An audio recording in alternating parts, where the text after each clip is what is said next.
Someone at GameMill has a gigantic set of balls and decided to email me a review code for NHRA Speed for All. These guys deserve an incredible amount of credit because I am an asshole and this can go very badly very quickly.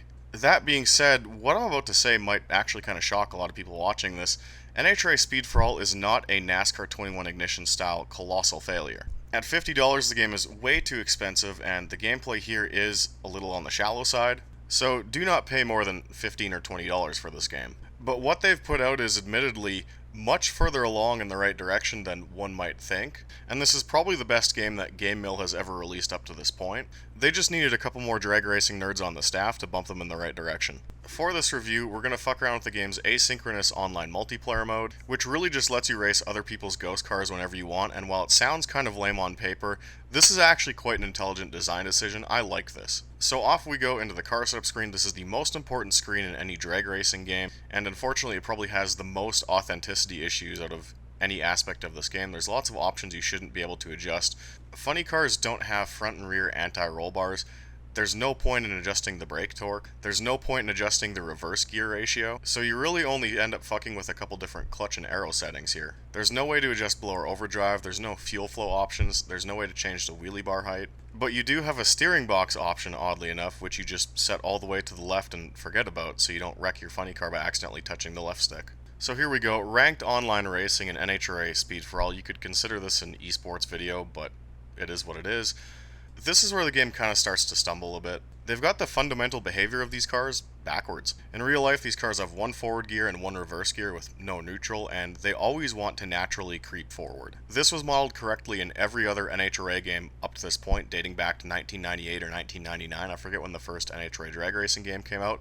So most of the burnout process, as well as the reverse process and the staging process, is just riding the brake. In this game, it's the opposite. You always have to press the throttle to bump the car forward, whether it's creeping up to do a burnout or backing the car up or staging like we're doing now. Not only is that fundamentally not how these cars work, it's kind of fucked up my muscle memory from playing other drag racing games over the years. First pass of the day, Norwalk, Ohio, ranked online multiplayer in the funny car class, and it's over just like that. Kind of an ugly bug I've been running into. I believe it's down to my car setup settings. In the shutdown area when the parachutes come out, because my aero balance is so fucked up, I have 0 degrees of rear wing and like 20 some degrees of front wing. Which, hold on, why can I adjust the front wing on a funny car? It's just a fixed splitter. The car does wheelies when the chutes come out, but take a look at the time slip here. It's really easy to cut perfect lights in this game, and I'm running 340s when the national record for an NHRA funny car to 1,000 feet is, I believe, a 379 set by Robert Height, so we're close to 4/10 faster than the real cars. As you can imagine, in something like drag racing where races last 4 seconds, being 3/10 quicker than the national ET record on launch day is kind of an issue. Judging by the times on the leaderboards, I believe this is because I found already some sort of weird exploit set up by fucking with the aero and just kind of understanding how these cars work and some of my old setup tricks from playing the NHRA games from back in the day. The times other people have posted on the leaderboards are much more realistic, but again, I presume it's because they haven't tried to meta the setup on launch day. What you're seeing on the screen irritates me immensely right now. The model of the Christmas tree is just completely wrong. Not only are they missing lights on the front, they're missing the dividers that kind of shield the sunlight in sunset or nighttime conditions. Not to mention the bulbs the NHRA uses, I believe, are LEDs, so they don't glow in any sort of conditions. That's kind of the point of using LED bulbs.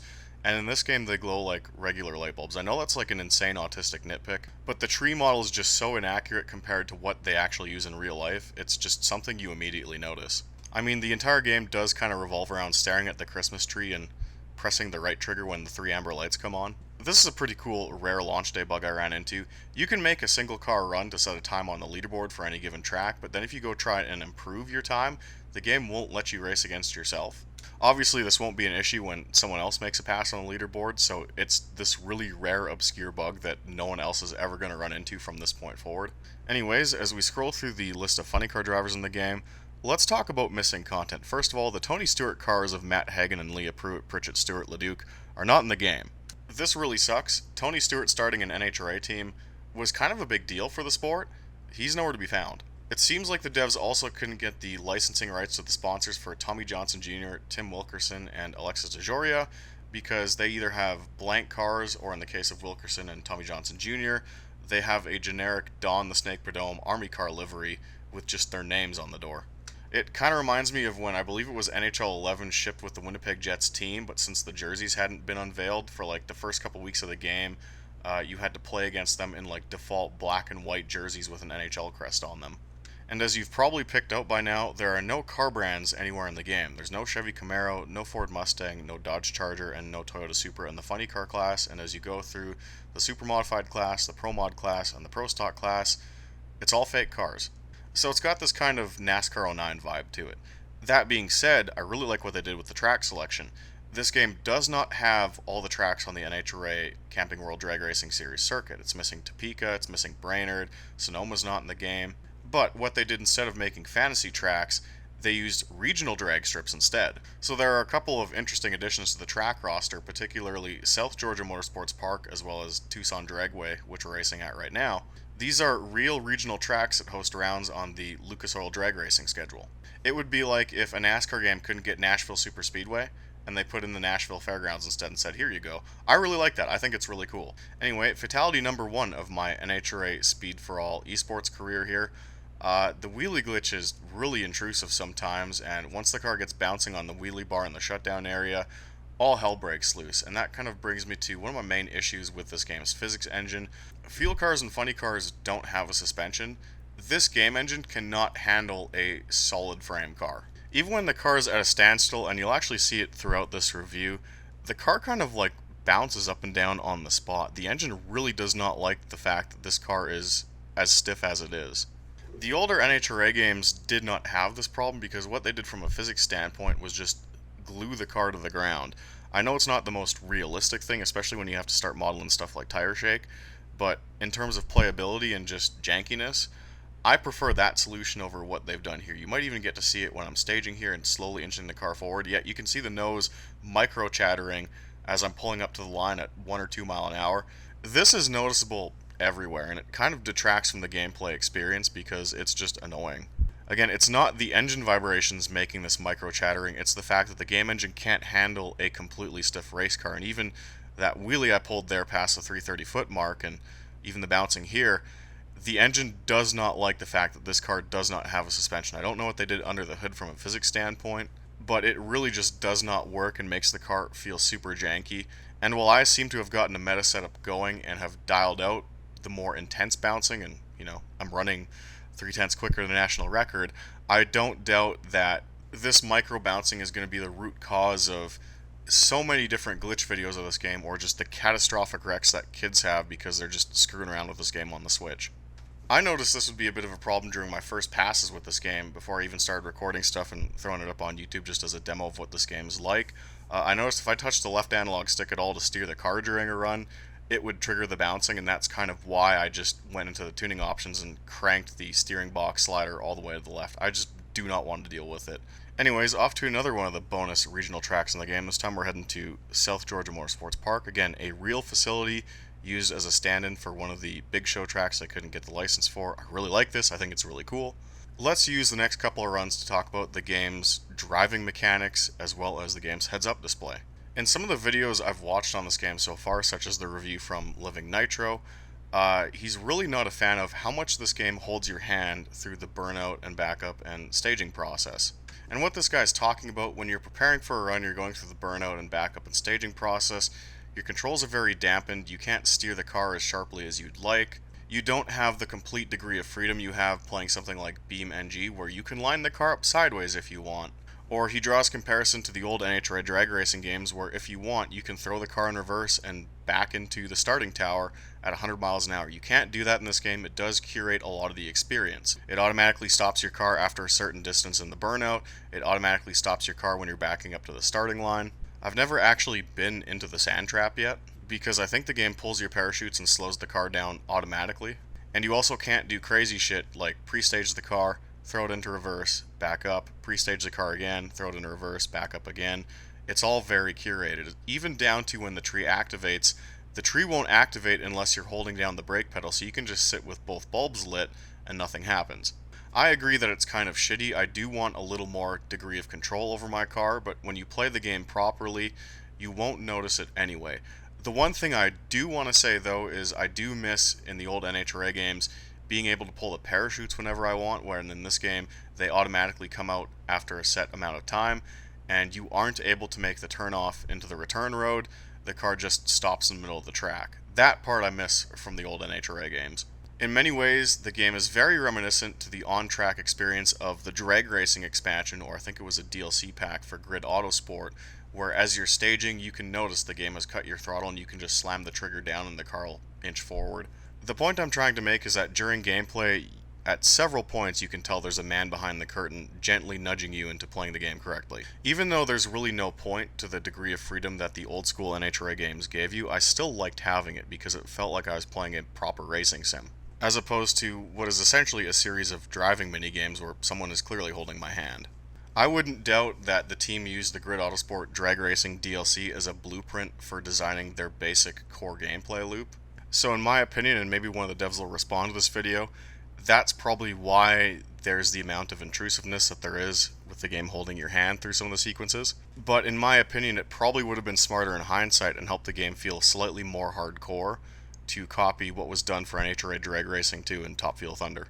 One element of this game I actually really like though, and I thought was really creative even though it's not entirely realistic, is how burnouts was handled. It's kind of a cross between NFS Pro Street as well as the Bethesda Softworks drag racing games from the late 90s and early 2000s. Basically, the game tracks your tire temperature during the burnout, and you can either overdo it or underdo it, and it'll fuck up your grip for the actual race. And you do have some degree of freedom during the burnout, you just can't do John Force style burnouts where you go down half the track. So there is like an art form and a technique to doing the burnouts, and it actually kind of makes the burnout fun as opposed to just doing it as a formality.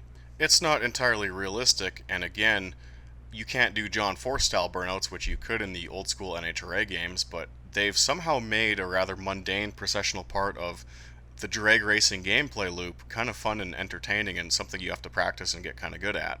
Little interesting design decisions like this are sprinkled all throughout NHRA Speed for All, and it's why I opened this video by saying this is not the NASCAR 21 Ignition disaster we kind of anticipated it would be. It's just too expensive for what it is and a bit light on content and things to do. And I mean, I just put down a 342 in a funny car, so come on now. Anyway, let's move on to the visuals. The visuals are definitely a mixed bag. First and foremost, this does not look like a PS2 game, at least when you're playing it live. It looks like a middle-of-the-lifespan PS4 game developed by a small team. The absolute best part of the game, from a visual aspect, is the texture work. The way drag strips have a very dark blue hue to them, because of all the rubber laid down on them, these guys absolutely fucking nailed. The texture work on the track itself is the best texture work for any racetrack I've ever seen. And the environments themselves, maybe it's because we've been starved for a drag racing game for close to 15 years now, and we've never had these tracks made in a modern game engine, so anything is better than nothing, but I've raced at every track in the game so far. They look phenomenal. The devs also didn't go too crazy with like depth of field effects or color filters. This looks like indie. My biggest issue really boils down to some of the attention to detail stuff that I pointed out in the trailer that got released at the beginning of summer. You'll notice there's no funny cars or dragsters in the staging lanes behind the start line, it's bracket cars. You'll notice the timing cones are in the wrong places. There are no giant flags the NHRA puts up to mark 1,000 feet when the pro cars run, so it's actually a little hard to figure out where the finish line is, especially because the quarter-mile timing cone is still present on the racetrack, so the race actually ends if you're looking for a timing cone before the last cone. I've also noticed the only track with any finish line paint on it to denote the finish line on the ground is Gainesville Raceway. That being said, I'm actually really glad they listened to my initial feedback on their trailer over the summer because they've correctly placed the characters where they should be. There's no characters standing in front of the car or anything weird like that.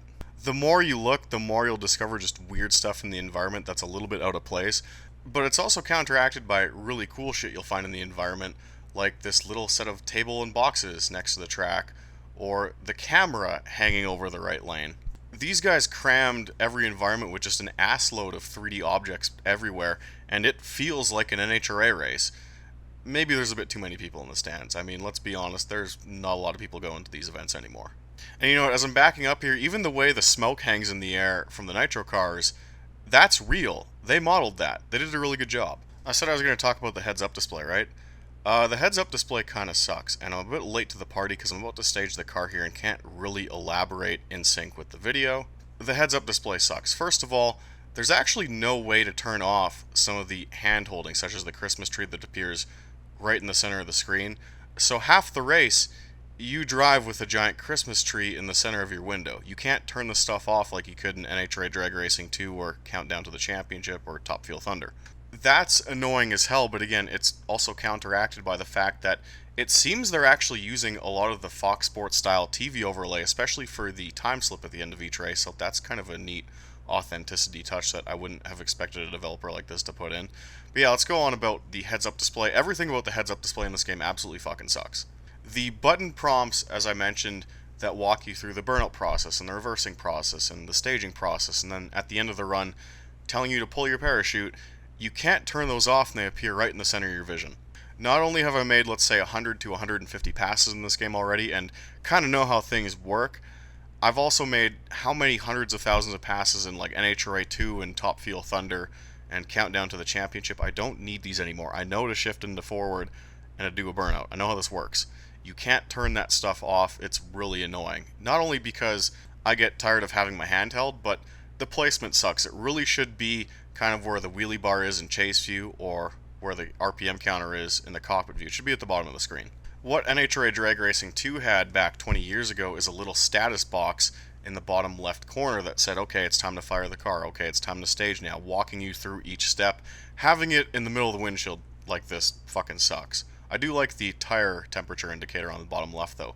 Staging is where the HUD also drops the ball. The classic NHRA Drag Racing games, as well as the Bethesda Drag Racing games, had a bar that filled as you inched closer to the pre-stage and stage beams, as well as an icon representing your tire so you knew exactly when you're going to turn the stage bulb on. Here you have to memorize the exact distance because it's just a plain text distance counter of when the pre-stage and stage bulb is going to illuminate. This is really annoying. The fill bar scene in the NHRA Drag Racing series, as well as the Bethesda games, was infinitely better, and I think even Grid Autosport has the same fill bar concept.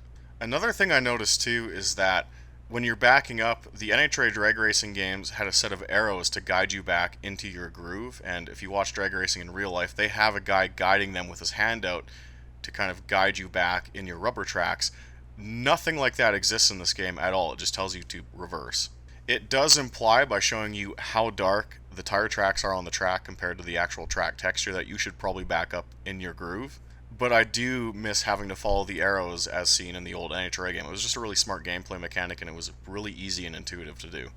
So just as a whole, the heads-up display sucks. 17 minutes and some 30 seconds into this video, I gotta reward you guys for watching all the way somehow. Let's talk about the biggest issue with this game.